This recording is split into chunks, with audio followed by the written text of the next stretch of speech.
We are here to conduct a street interview About how our utilities. Paid nowadays. We are the Bloomers!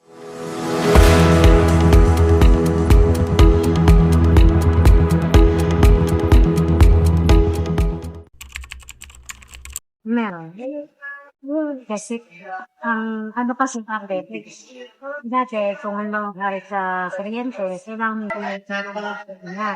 Ngayon, kahit sa bukas, mas madali. Marami ng nasa Gcash payment ngayon. Meron. Ano po ang mga nagbalos? Dati kasi pwede kang magbayad ng ay sa mga sa mismong office lang nila. Ngayon pwede na ng mga Gcash. Kung busy ka, di sa on time. Pero sa akin, just prefer ko. magbayad po na ikaw po talaga. Parang mas mabilis yung ngayon. Bakit po? Kasi may alternative na kasing pinagbabayaran dito bukod sa Ormeco. Pagbayad ng bill sa Ormeco ay kalakihan, 1,000. Kaya direct na kasi dun sa mga. Ikaw po mismo ang pumupunta Oo, talaga. personally, ako talaga pumupunta dun sa Ormeco. Ngayon. Paano po nagiging mas mabilis niya? Kasi hindi mo na kailangan pumunta sa machine. Gas, madali mo lang siyang may bayad.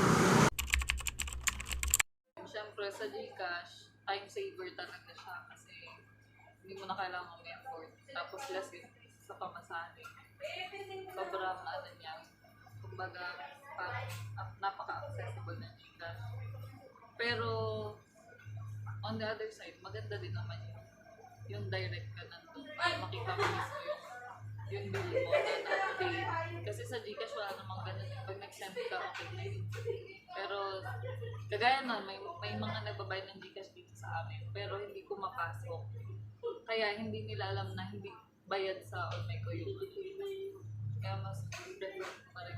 Based on the people who interviewed, some of them are saying that they are in favor for the traditional way or they are the one who pay personally in the office. But there are others who said that it's more convenient to pay online or through GCash because according to them, when you're paying through online, it is less hassle because you don't need to go to the office to pay your bills. Compared to the traditional way of paying that requires more effort and transportation, especially for those who lives far away from the establishment where they pay. Among the 5 that we interviewed, most of them are in favor for paying their bills through modern technology or online payments because it is fast to process.